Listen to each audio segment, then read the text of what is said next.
Chapter 36 of The Hand of Fu Manchu. This recording is in the public domain. The Hand of Fu Manchu by Sax Rohmer. Chapter 36 The Dungeon.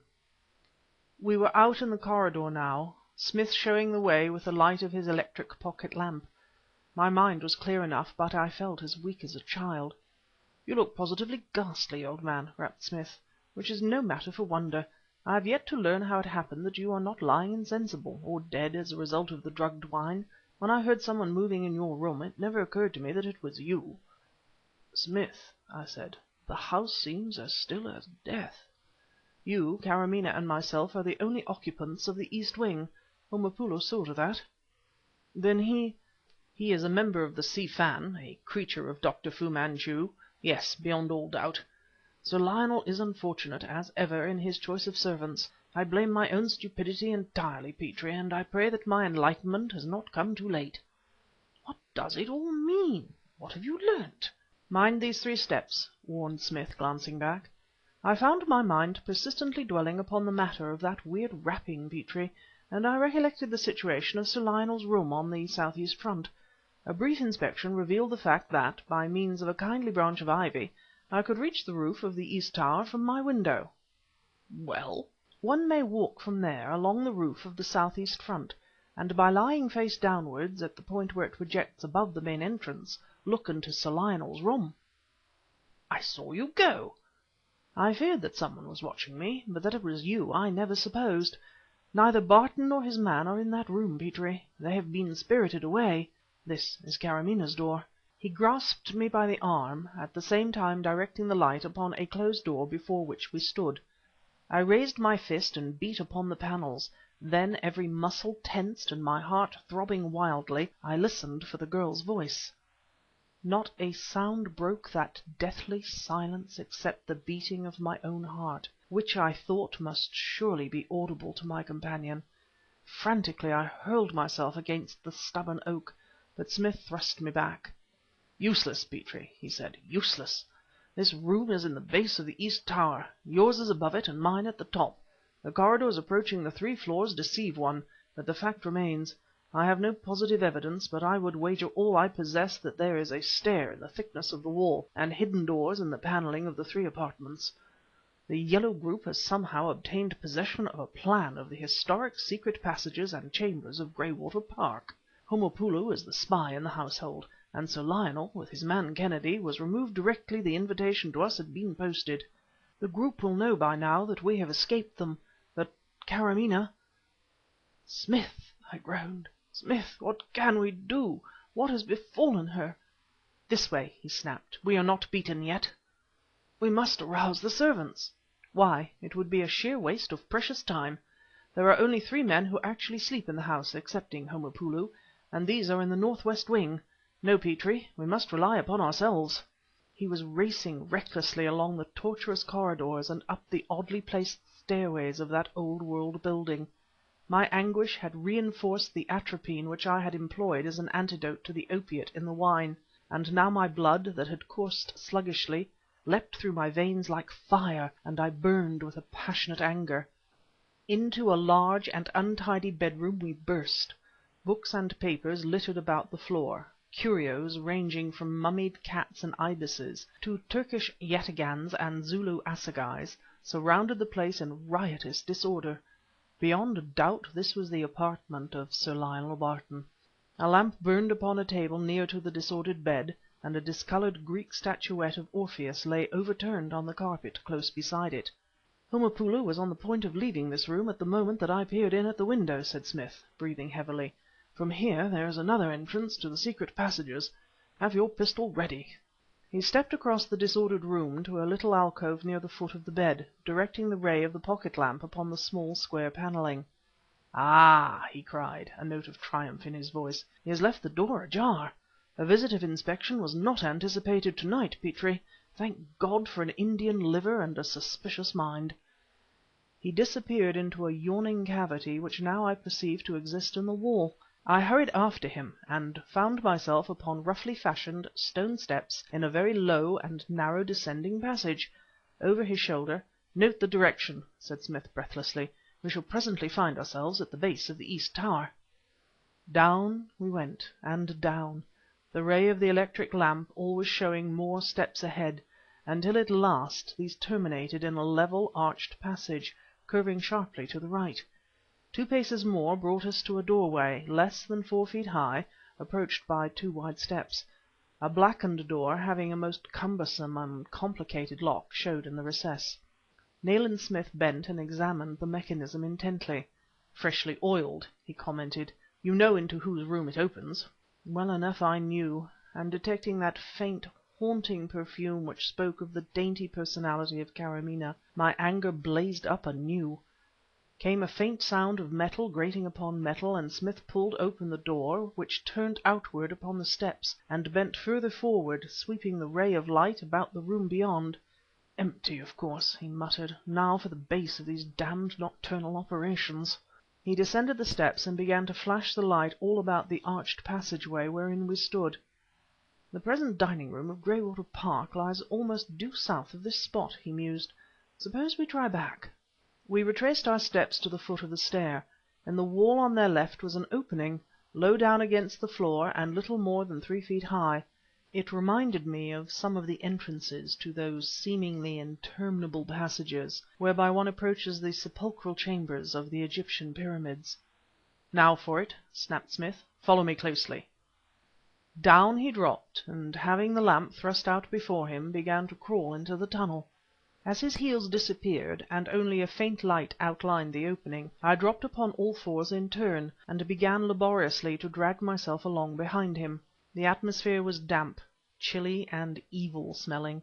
Therefore, at the end of some 10 or 12 yards of this serpentine crawling, when I saw Smith ahead of me to be standing erect, I uttered a stifled exclamation of relief.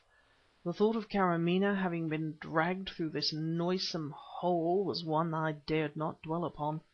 A long, narrow passage now opened up, its end invisible from where we stood. Smith hurried forward.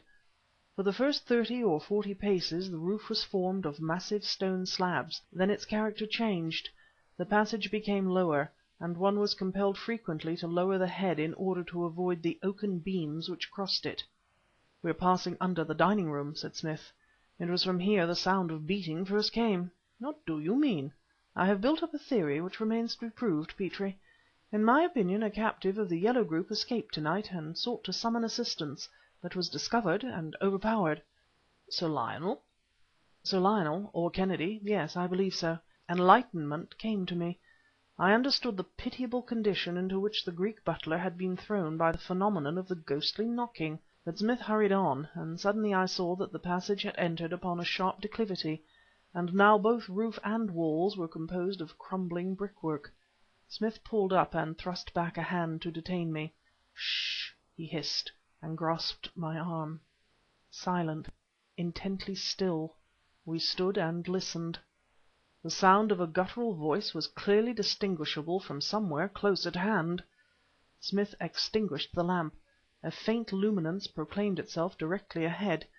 Still grasping my arm, Smith began slowly to advance toward the light. 1, 2, 3, 4, 5 paces we crept onward, and I found myself looking through an archway into a medieval torture chamber. Only a part of the place was visible to me, but its character was unmistakable.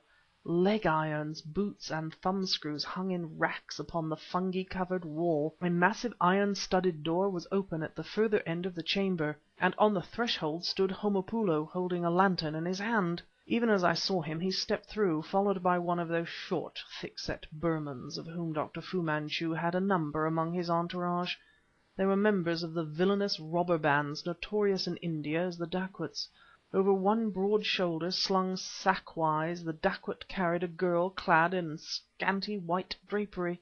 Madness seized me, the madness of sorrow and impotent wrath, for with Karamaneh being borne off before my eyes, I dared not fire at her abductors, lest I should strike her. Nayland Smith uttered a loud cry, and together we hurled ourselves into the chamber. Heedless of what, of whom else it might shelter, we sprang for the group in the distant doorway. A memory is mine of the dark white face of Homopoulo peering wild-eyed over the lantern. of the slim, white-clad form of the lovely captive seeming to fade into the obscurity of the passage beyond. Then, with bleeding knuckles, with wild imprecations bubbling from my lips, I was battering upon the mighty door, which had been slammed in my face at the very instant that I had gained it. "Brace up, man, brace up!" cried Smith, and in his strenuous, grimly purposeful fashion he shouldered me away from the door. A battering ram could not force that timber. We must seek another way. I staggered weakly back into the room. Hand raised to my head, I looked about me. A lantern stood in a niche in one wall, weirdly illuminating that place of ghastly memories. There were braziers, branding irons, with other instruments dear to the Black Ages, about me, and gagged, chained side by side against the opposite wall, lay Sir Lionel Barton and another man unknown to me. Already Nayland Smith was bending over the intrepid explorer, whose fierce blue eyes glared out from the sun-tanned face madly, whose grey hair and moustache liberally bristled with rage long repressed. I choked down the emotions that boiled and seethed within me, and sought to release the second captive, a stockily built, clean-shaven man. First I removed the length of toweling which was tied firmly over his mouth, and "Thank you, sir," he said composedly. "The keys of these irons are on the ledge there beside the lantern.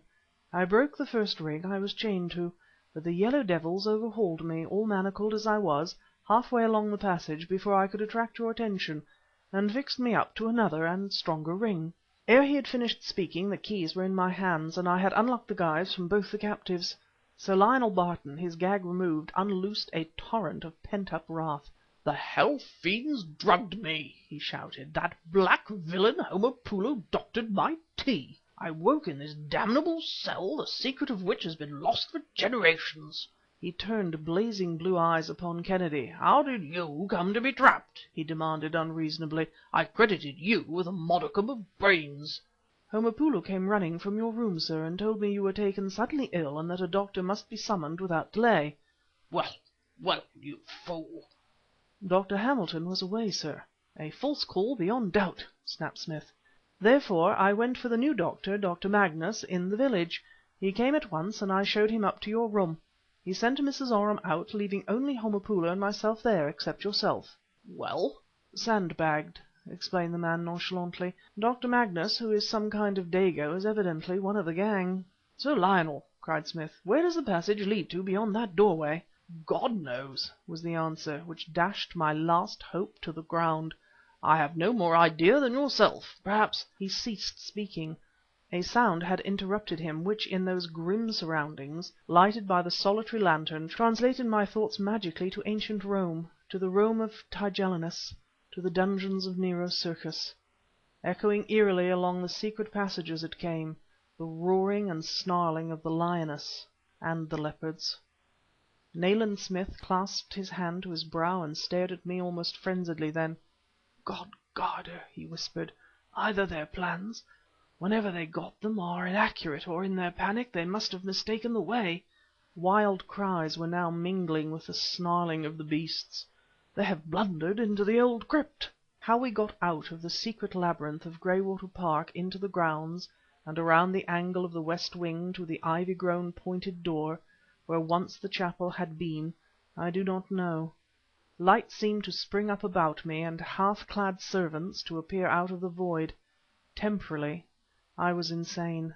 Sir Lionel Barton was behaving like a madman too, and like a madman he tore at the ancient bolts and precipitated himself into the stone-paved cloister, barred with the moon-cast shadows of the Norman pillars. From behind the iron bars of the home of the leopards came now a fearsome growling and scuffling. Smith held the light with a steady hand, whilst Kennedy forced the heavy bolts of the crypt door. In leapt the fearless baronet among his savage pets, and in the ray of light from the electric lamp I saw that which turned me sick with horror. Prone beside a yawning gap in the floor lay Homopoulo, his throat torn indescribably, and his white shirt front smothered in blood. A black leopard, having its forepaws upon the dead man's breast, turned blazing eyes upon us. A second crouched beside him. Heaped up in a corner of the place, amongst the straw and litter of the lair, lay the Burmese dacoit, his sinewy fingers embedded in the throat of the third and largest leopard, which was dead, whilst the creature's gleaming fangs were buried in the tattered flesh of the man's shoulder. Upon the straw beside the two, her slim, bare arms outstretched, and her head pillowed upon them, so that her rippling hair completely concealed her face, lay Karamaneh. In a trice Barton leapt upon the great beast standing over Homopoulo, had him by the back of the neck and held him in his powerful hands, whining with fear and helpless as a rat in the grip of a terrier. The second leper fled into the inner lair. So much I visualized in a flash, then all faded, and I knelt alone beside her whose life was my life, in a world grown suddenly empty and still. Through long hours of agony I lived, hours contained within the span of seconds, and the beloved head resting against my shoulder, whilst I searched for signs of life, and dreaded to find ghastly wounds. At first I could not credit the miracle, I could not receive the wondrous truth. Karamaneh was quite uninjured and deep in drugged slumber. "The leopards thought her dead," whispered Smith brokenly, "and never touched her." Chapter 37